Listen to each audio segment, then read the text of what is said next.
Today, we're diving into the future of electric SUVs with this brand new first ever fully electric Toyota, the BZ4X. Buckle up and get ready for one electrifying ride.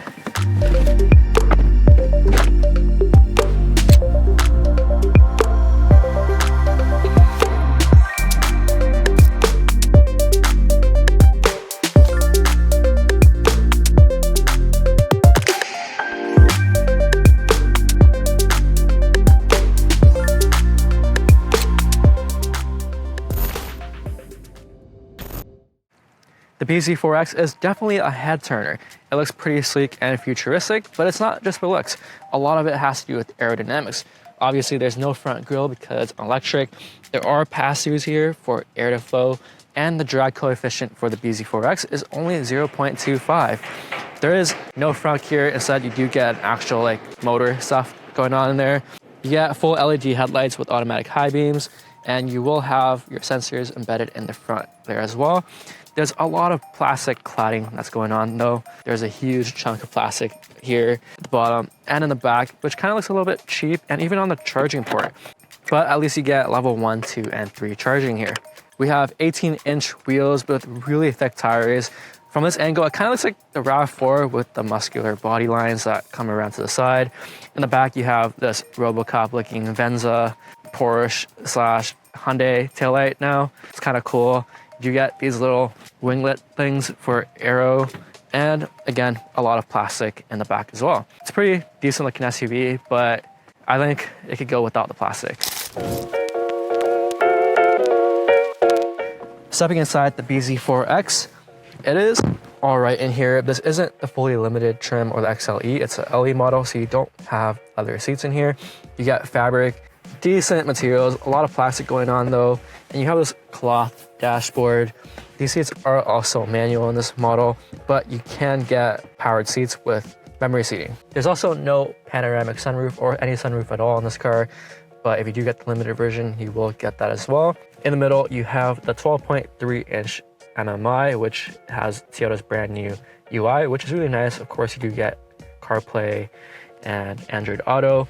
You do have available wireless charging, which this car does not have. You have this little center tray for your phone. Very deep cup holders, perfect for bigger cups or Starbucks. The door bins are massive, so you can easily fit like a hydro flask. And if you're a woman, you can fit a pretty big person here as well. There's also no glove box in this car, so you have to leave all your stuff in here or in the bridge. What I don't really like though is, of course, the 7-inch digital dashboard, because no matter how you move the wheel or how you sit as a normal person, you probably won't be able to see half the dashboard unless you sit like this. And now you can see the entire dashboard. There isn't a bird's eye view camera on the LE model, but if you get the fully loaded one, you do get 360 camera. You also don't have the JBL speakers in here, but those are available. There are heated seats, and there's an auto mode, heated steering wheel too. There is an eco climate mode. What I don't like though is there's no volume knob. Instead, you get the buttons, which don't work that well. You do have available ventilated seats on the limited trim, and the shifter is pretty decent. It has a nice weight to it. I much rather the knob than buttons. You have your eco mode, snow mode, traction button, regen button, brake hold, and your parking brake here. Inside the back of the BZ4X, you do have a fairly wide opening. It's not 90 degrees though, but it's big enough. You do have a ton of space back here because it's electric. There's no transmission tunnel. The floor is quite high because there is a battery underneath. You do have empty buttons here because we don't have the USB-C ports and the heated seats back here in this model. Lots of headroom too, and you do have nice armrests, and these seats also recline a little bit. No hands-free tailgate on this model, but it is powered at least. You got 38.8 cubic feet of space back here, which is quite impressive. A huge and wide opening. You do have grocery hooks here as well, and a lot more space at the bottom.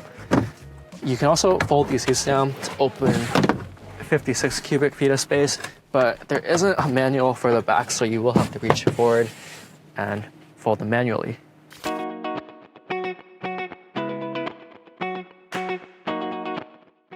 Okay, 201 horsepower and 196 pound-feet of torque from this front-wheel drive model.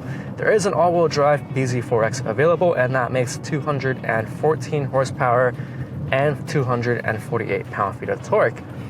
Unlike a combustion engine, you would think that double motors mean double power, but the difference between the power in the all-wheel drive and the front-wheel drive isn't very significant, which is interesting because the Ioniq 5 and ID4, those all-wheel drive models make 290 horsepower or 320 horsepower, which is a lot more than the all-wheel drive BZ4X. Even so, this manages to get to 60 miles per hour in about 6.7 seconds, which is reasonably respectable for its class. It's not exactly as fast as a Model Y or anything. You don't expect to win any drag races between them, but it's definitely in front of the pack compared to a Chevy Bolt or a Kia Niro. The all-wheel drive is also about $2,000 more than the front-wheel drive. You do get the X mode in the all-wheel drive with the multi-terrain selector, but I don't think it's worth it because you also lose a lot of range when you go for the all-wheel drive option. You get 406 kilometers of range on the front-wheel drive and only 367 kilometers on the all-wheel drive. Of course, when you do have the climate control on like we do right now, the range will drop to about 367 on a full charge. There is an eco mode for the climate control, which is cool because if you have it on not eco mode, you'll probably lose about like 80 kilometers of range just by having the heat on. There is a button here for regen braking, which is nice to have. It doesn't come to a full stop though. It will slow down pretty quickly, but you will have to press the brake yourself, unlike a lot of the competitors where you can just do one pedal driving and not even touch the brake pedal. The BZ4X uses a McPherson strut in the front and a double wishbone suspension in the rear, and it soaks up these bumps pretty well. It's not overly soft or anything, but it handles decently. There is a little bit of understeer when you're powering through a corner, especially on the front wheel drive, because there's so much torque in the beginning. The wheels love to spin. Of course, this car isn't pitched for autocross or anything. Instead, it's more for an approachable day-to-day car, which is interesting because they have this really weird dashboard, kind of like a race car or a spaceship, that I really don't like because it's made to be viewed from above the steering wheel, but if you sit in probably your most desirable position, you will not see half of the dashboard.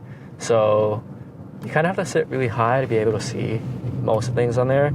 It is kind of sci-fi like, which is cool, but I'd rather they just give me a normal dashboard. The steering wheel is also small, which I like, but there are a ton of buttons on the steering wheel. It's kind of finicky to use. I don't really like how it looks either, but the wheel's nice and it feels pretty nice around here. Of course, all electric, so a lot of torque right off the bat.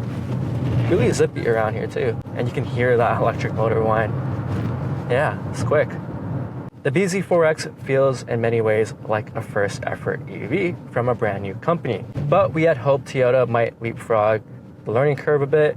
Its slippery shape helps the front drive BZ4X earn a pretty decent MPG rating of 131 miles per gallon E in the city and 107 on the highway for a combined 119, which is actually quite a bit better than the ID4 or the Nissan Ariya, but a little less than the EV6 or a Model Y. What's not great though is the charging times.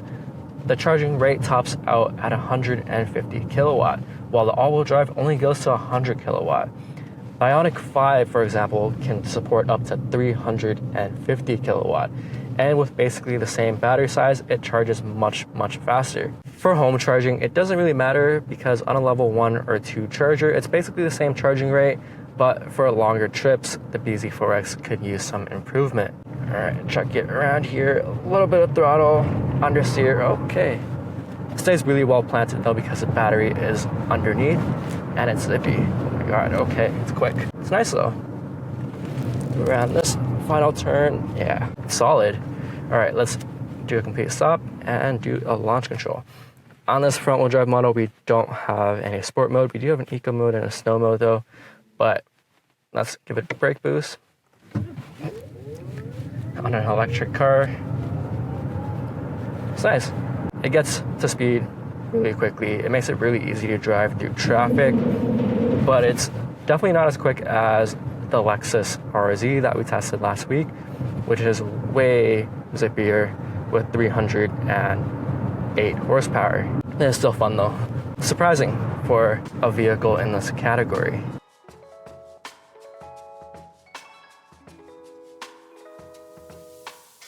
The BZ4X represents Toyota's bold leap into the electric vehicle future. It's not just an SUV, but a glimpse of what's possible when innovation and sustainability unites on four wheels. Although there are a lot of things that could be improved on, it's a very promising start to Toyota's EV lineup. Toyota, as usual, are taking a very safe approach to new things because at the end of the day, they just want their product to last.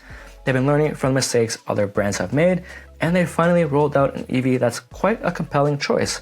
There is an electric Lexus RZ that is out right now, and it's much more premium and fixes a lot of the complaints I have about this car, and it's definitely worth the upgrade. If you're not ready to go all electric, one of my personal favorites is the RAV4 Prime, which is a plug-in hybrid, which you can also watch all about here. As usual, thanks for watching. If you enjoyed this video, please give it a thumbs up and share your thoughts in the comments about the BZ4X.